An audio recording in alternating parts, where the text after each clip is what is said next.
So think about it like this, right? And we'll look at it on camera in a second. But when you go back, when you make a backswing, right?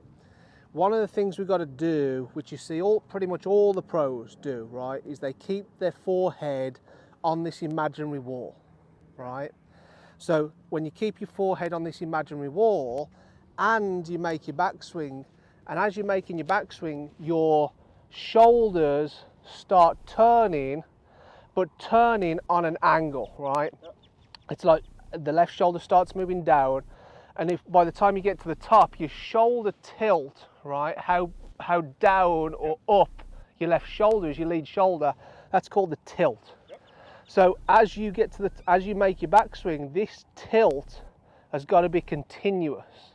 So by the time you get to the top, if you get to the top of the swing and this tilt, this left shoulder is a little bit higher, not only does your head start coming back off the wall, right, but then what you've done, your shoulder tilt, your left shoulder's too high, and then you get your hands really deep here. Now that's an exaggeration, you're not quite that bad.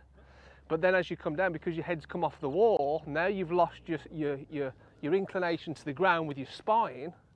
And then as you come down into the ball, your head comes back even further, which then brings the shaft under the plane and swings out to the right a little bit. And you're always going to risk drop kicking it a little bit, right?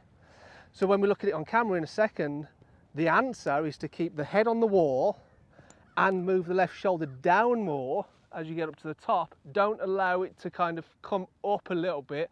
By the time you might start it moving down, but by the time you get to the top of the swing, it's got to continuously move down on that angle, and the angle is just about perpendicular to your spine angle.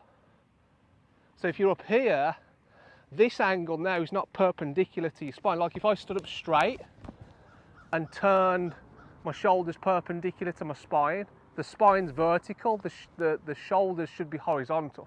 So you want the same sort of angles in your backswing, and that should help keep your head on the wall.